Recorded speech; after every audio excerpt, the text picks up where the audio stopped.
got that at the center of everything to help establish that photosynthesis, like you're not going to be able to experience the fruitfulness that you're really looking for. So,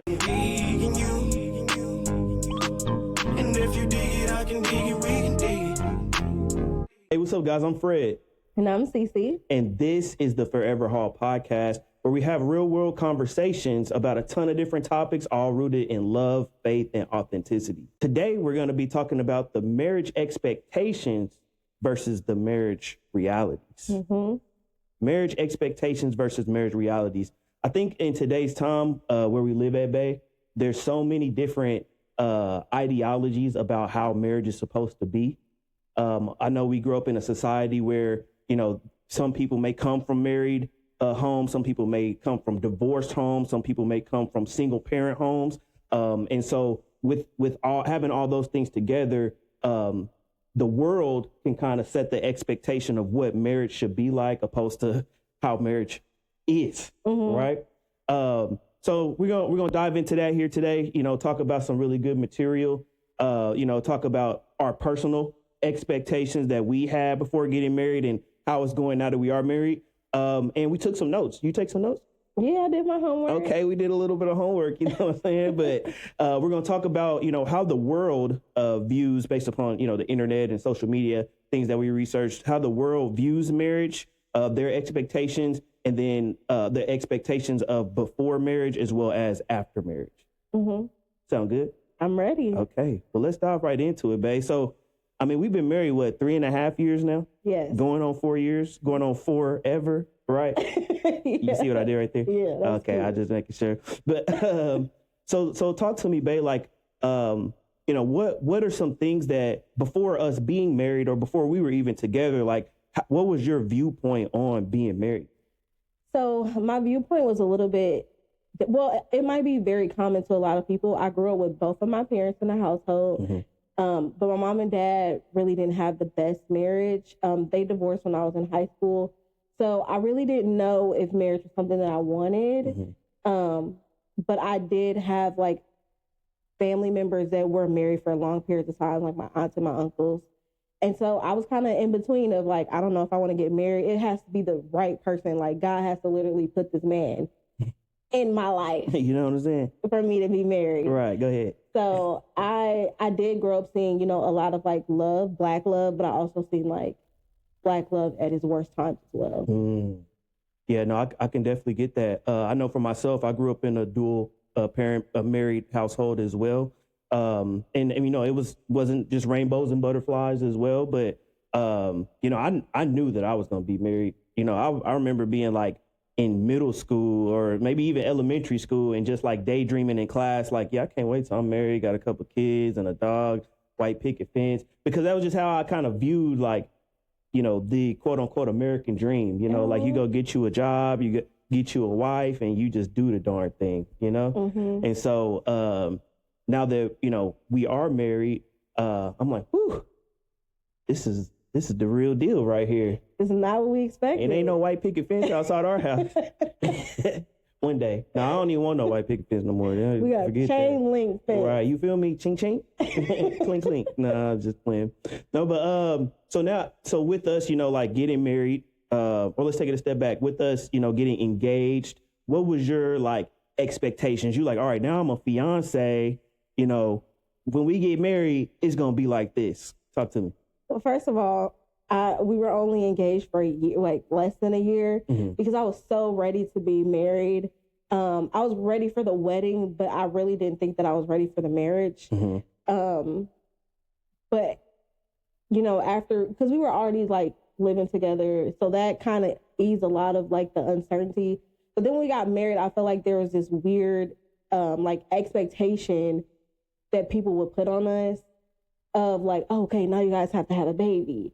And now, you know, you're going to be like this power couple and like all of these crazy things. And I just had so much pressure.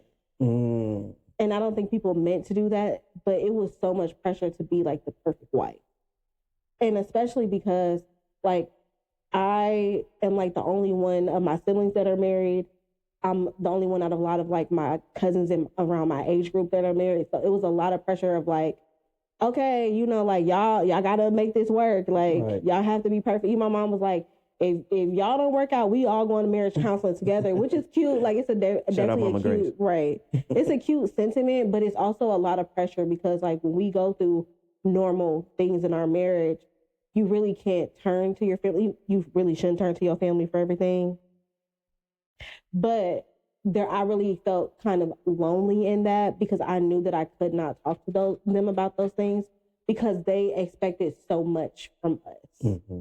Yeah, it's almost like having to be the example, of what millennial marriage should be like. The perfect example. Yeah. And you know how like a lot of people from both our sides like, oh, y'all inspire me, man. Like I already know like if y'all can get married and going to y'all wedding, like I know that I can get married. And that is a lot of pressure. Like I love that we inspire our family members, especially like our younger generation, the millennials in our lives, but it is a lot of pressure. Yeah, no, I definitely feel that. Like, it's a lot to live up to be the ones. Yeah.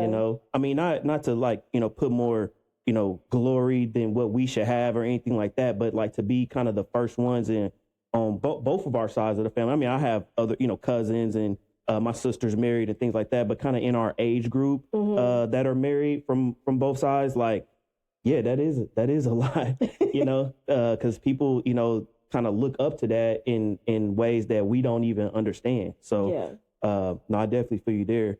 I know from my perspective, I was really ready to kind of take the load off.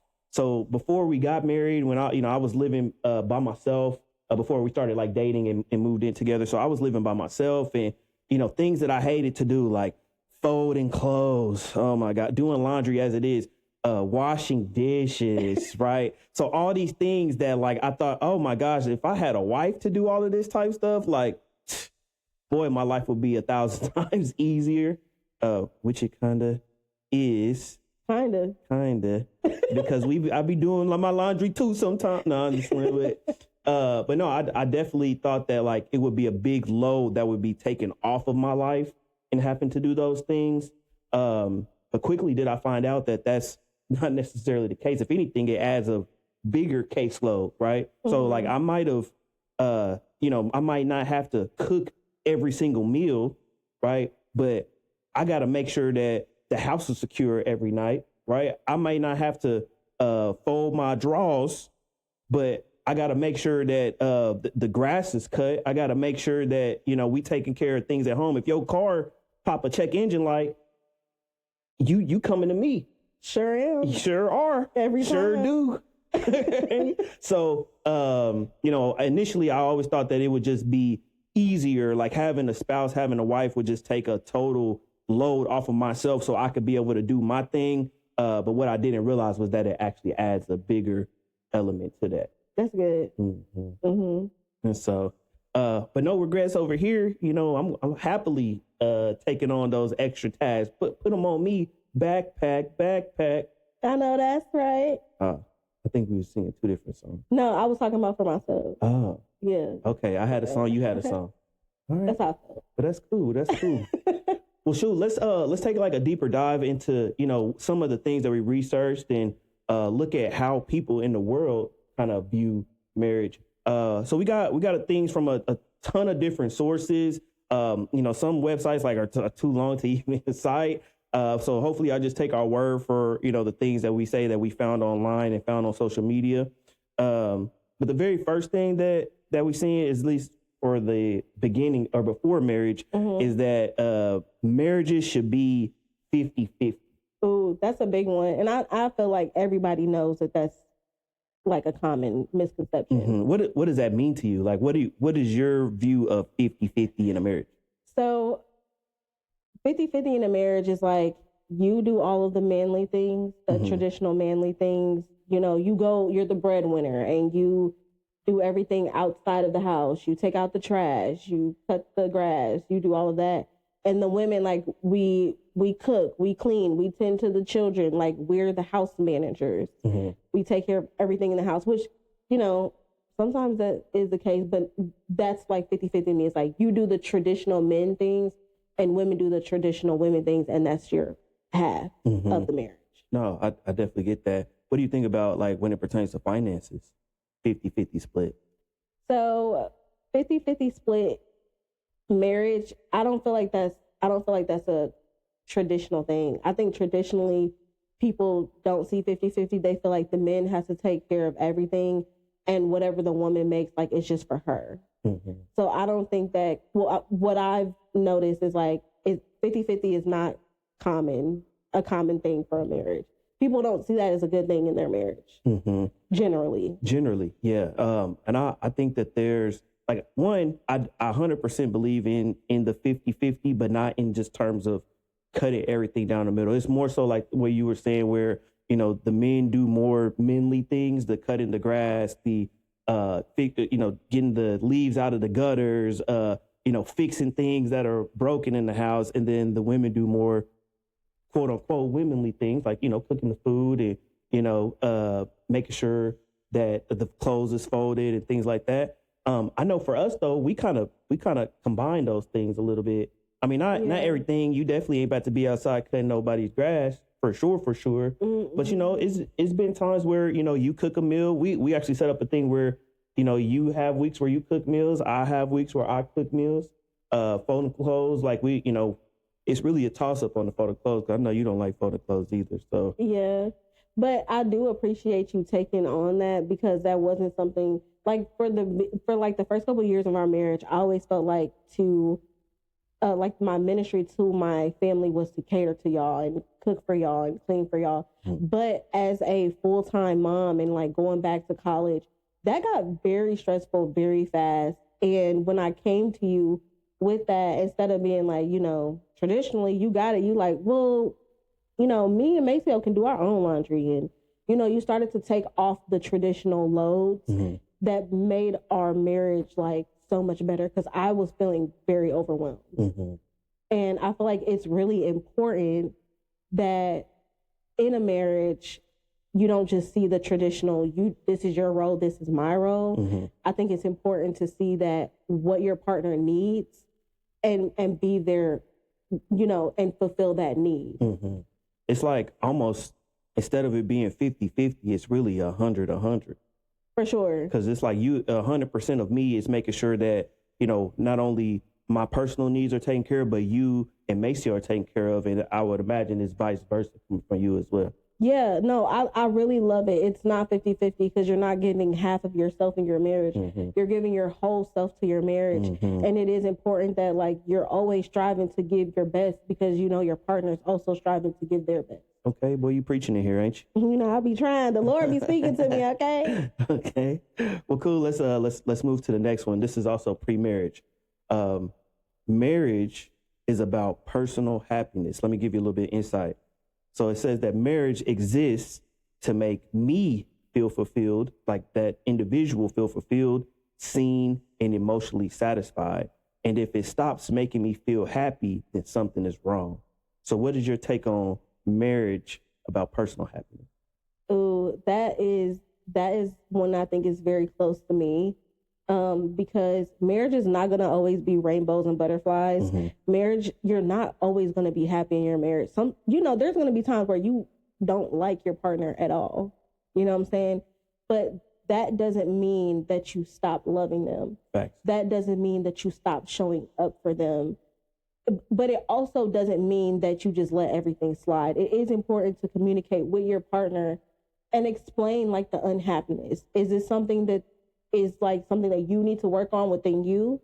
Do you need to, seek professional help, maybe therapy? Or is it something that you two can work together?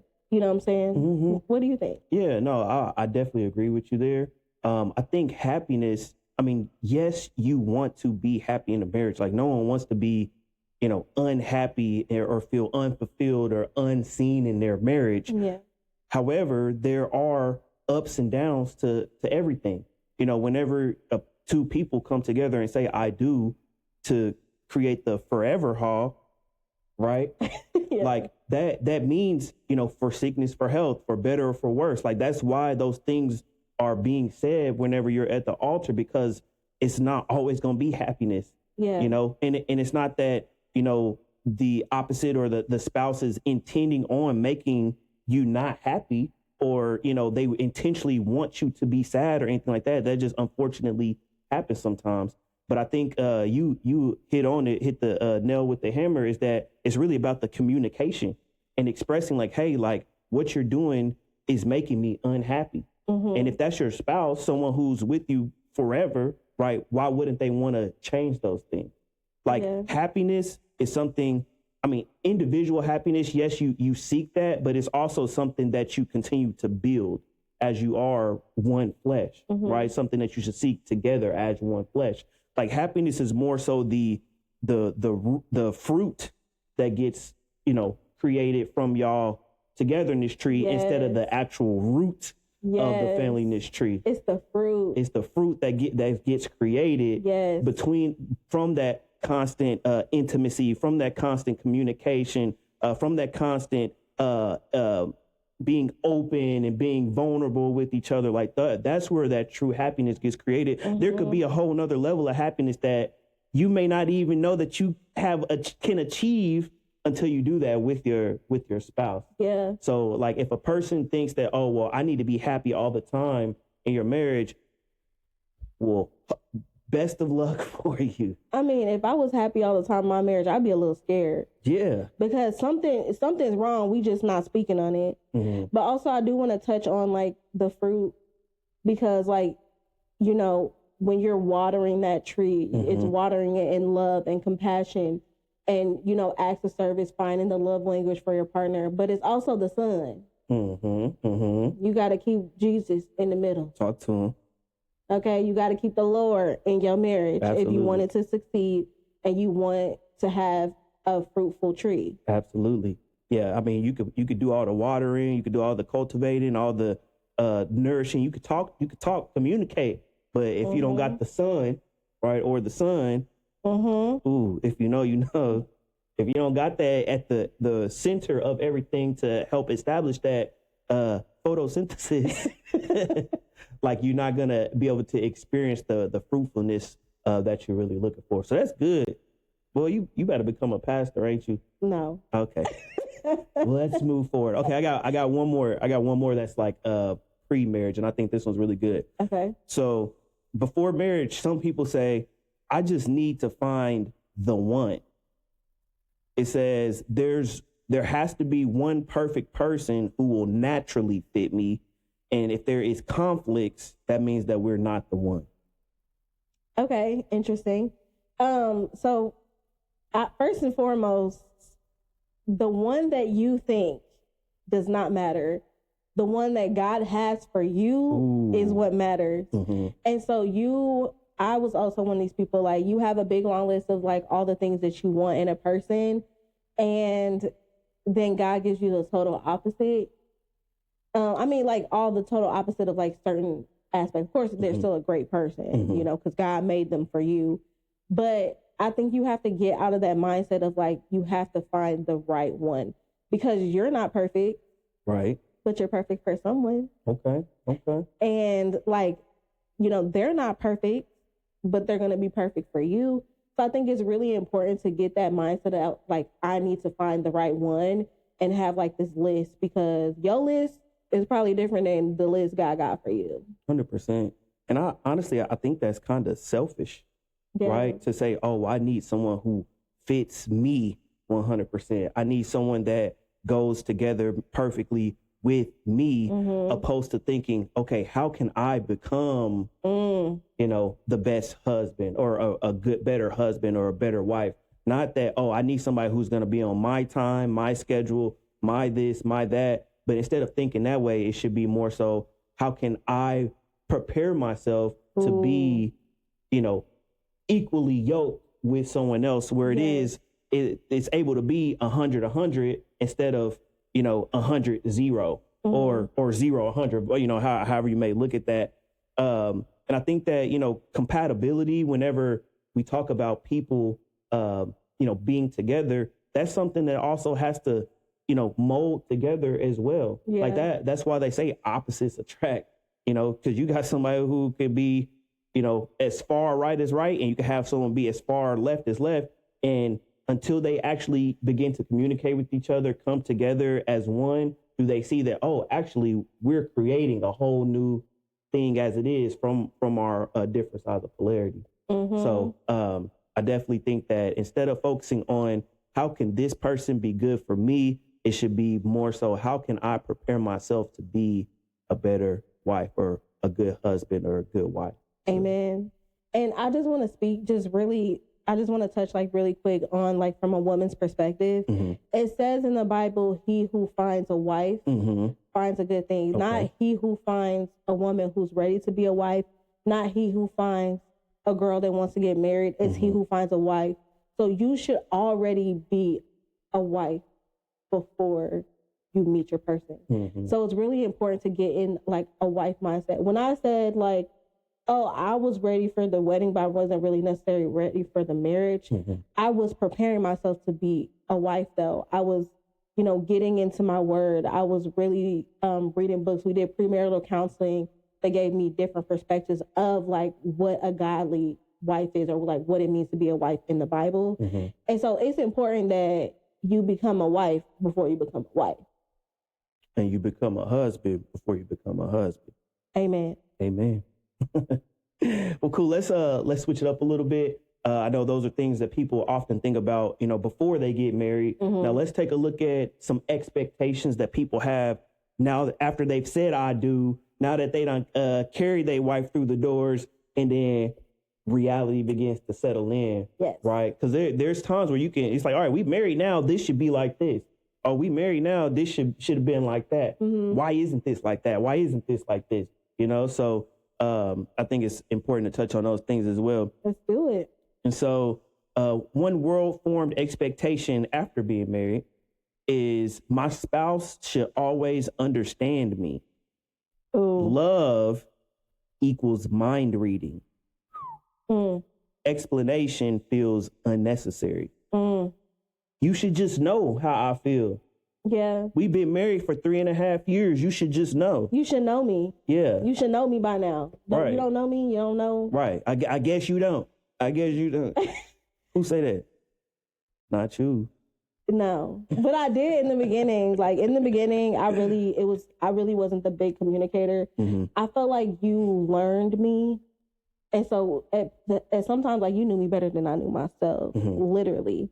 And it is really important to build that foundation of communication in your marriage, because although they love you and they know a lot of things about you and they are learning you, mm-hmm. they can't read your mind.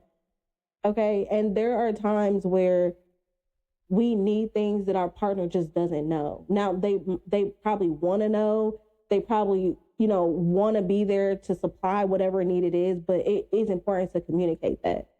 Now, if you got to communicate something multiple times, y'all need to go back to the drawing board and figure where the disconnect is. But if you see them really trying, like, be open to communicating. And it is hard. It is hard to open up and say that I need something. Yeah, 100%. I mean, I do believe that, it is part of the roles of marriage to learn your spouse, learn their tendencies, learn the things that they like, learn the things that they don't like.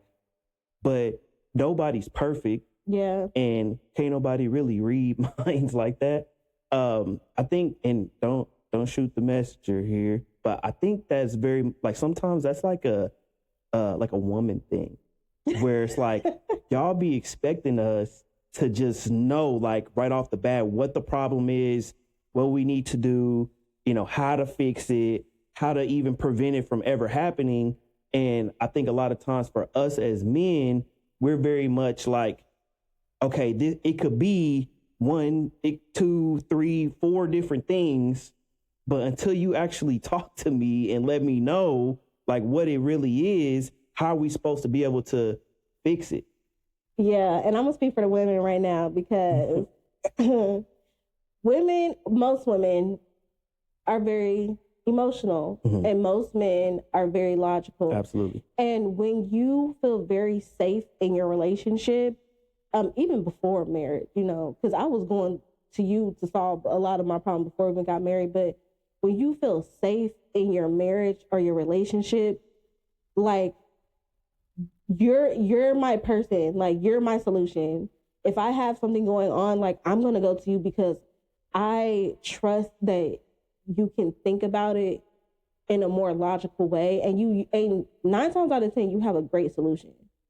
And if you don't have the solution, you have the mind and the patience to figure it out. Mm-hmm. And so I understand it. Like, women, like, we are so safe in our relationship that we feel like you can fix everything for us. And there's going to be times where we have to do it ourselves. There's going to be times where we got to put in the work ourselves. But also there's going to be times where if we can't show up for ourselves, our partner has to show up for us. But we have to we got to give them the information to show up. That's it. Okay, give them the invitation, because how they going to show up to the party and they don't know where it's at?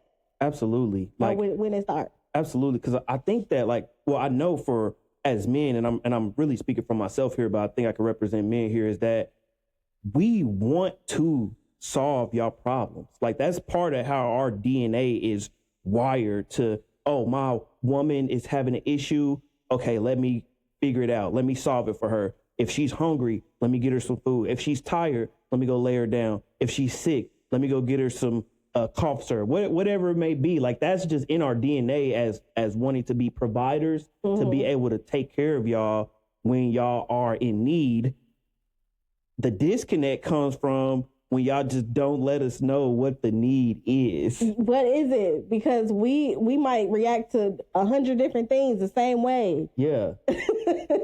I might be hangry, but really I'm overstimulated because it's too much going on. The dog messing up. It's loud. The fan on. You know, Maceo got the TV up on 100. Mm-hmm. So, like, you don't know what it is. Yeah. Well, you know, if y'all just take a second to woosah and say, this is really what the problem is. Let me go tell my husband. Let me go tell my man. And then we'll put our Superman cape on, and then we'll do what it is we got to do. We in work in progress, ladies. We gonna get it together, because I'm still working. And man, we in progress of trying to figure out what to keep working. Okay. Okay, and last one here, and this is a big one. Mm-hmm. I think a lot of time. Well, here, let me read it first. Marriage should look good to others. Public image matters more than private health, and comparison defines success. I agree with half of that statement. So you think that it should look good to others?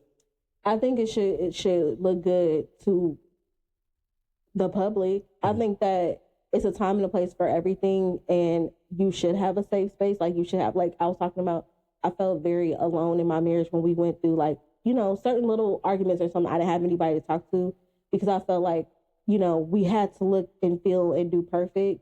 But I think it is important that you don't let everybody in your business, mm-hmm. and you don't let everybody in your marriage. And so I think that you should find a safe person or a safe place, or like a safe couple that ministers you, that you can talk through these things.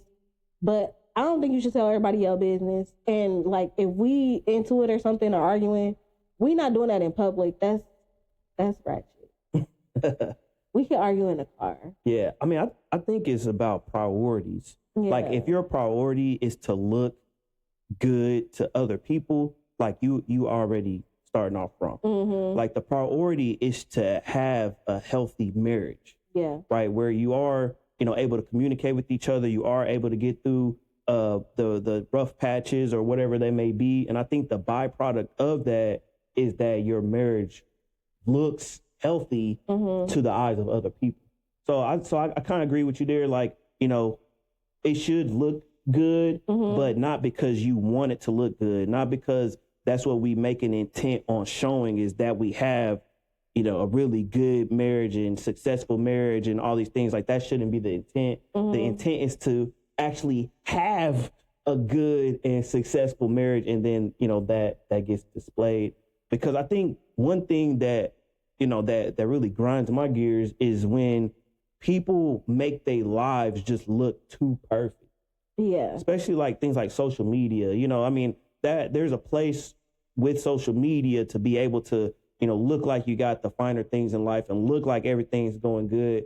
And that's good and dandy, and it may be attractive to individuals that, you know, have similar mindsets of wanting to think that way. But for those of us that actually look for, you know, deeper depths and higher heights, more substance, like I need to see like the vulnerable moments. I need to see like, you know, where things aren't just always rainbows and butterflies. Not saying that, you know, you have to expose those things about your marriage or any way, shape, or form. But when I am a person looking on that from the outside looking in to a marriage, whether it's social media or in real life or whatever it may be, and it just looks too perfect, like they never get in any arguments, they never have any disputes, they never don't see eye to eye. I'm like, is they clone Tyrone? Because like it's almost just too perfect. Like everybody has something that they're going, or else if they don't have something that's going on, they're not being tested by the enemy. Yeah. Right. Like if they don't have different challenges that are going on, they don't have any oppositions going on in life. Something has to be wrong, because the enemy only comes to steal, kill, steal, and destroy. So because of that, every marriage, every person should have some sort of opposition or trials and tribulations that they are going through, because that means that they have something, you know, greater on the other side. They have more purpose on the other side of where they are. So I kind of agree with that. Like it should look good, but not because we want it to look good, but because we want our lives to really be healthy. Yeah. And I'm glad that you touched on the social media thing, especially with like, you know, couple influencers being like a popular thing.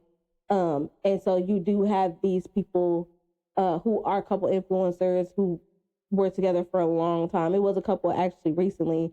They've been together since like 15, and they had just bought their dream house, and they have kids together, and they post a lot of like, you know, funny content and stuff like that. But they're now getting a divorce, and the husband is like moving on and, you know, messing with other influencers. Like I think it's important to realize that like social media is not real. It's social media.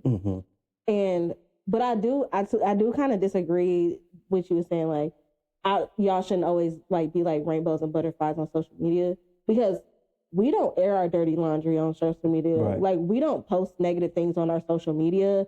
Now, I think it's a difference between not posting your negative things and then pretending like everything is okay. Right. Because for me, it's like I'd never be like, oh, my marriage is perfect, we're doing great.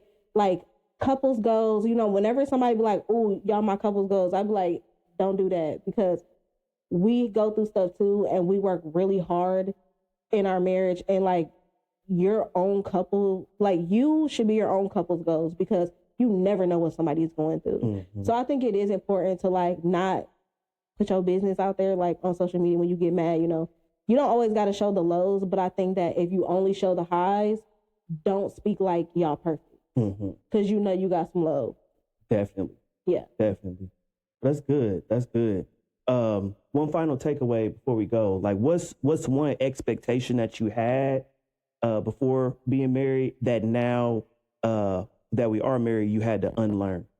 Yes. So the biggest expectation that I had is when you get married, and I'm just speaking from a wife's perspective. This is, you know, I thought that like I had to devote everything to my family. I thought that we had to be very best friends. We are very best friends, but I thought that you could be my only friend, and we could spend all the social media had me thinking this, that we would be together all the time and we didn't need any other friends and things like that.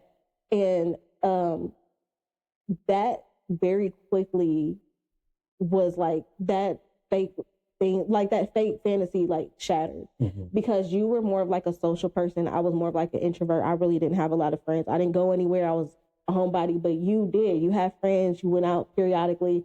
And I put a lot of that social pressure on you, where like if I wasn't getting out and doing anything socially, like I expected you not to either. And I'm like, you got to learn how to sit in the house sometimes, but like you was in the house a lot more. So I feel like the reality is like you have to have your own life outside of your family. Like I'm a wife, but I'm not only a wife. I'm a mother, but I'm not only a mother.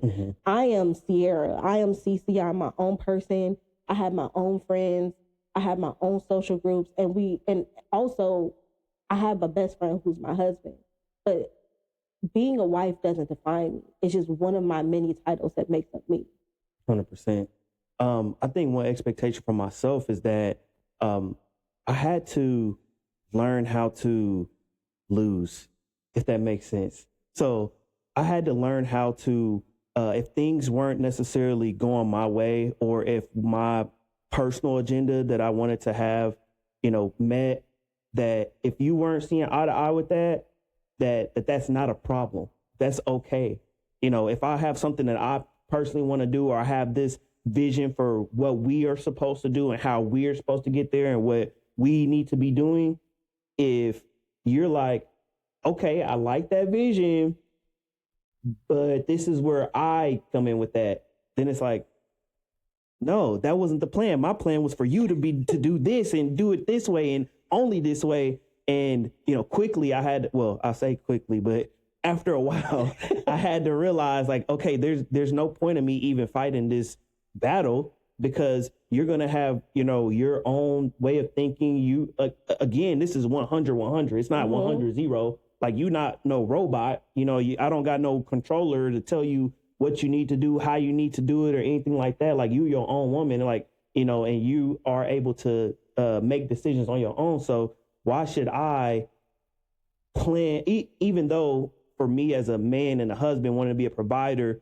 always looking for a way for us to, get further along, get ahead, to, achieve greater heights and things like that. Even though that's my plan, I can't have the plan without your consultation of the plan and just say that, okay, that is going to be how it's going to be. Like, if anything, when I have the vision, I need to come to you and say, babe, this is my vision.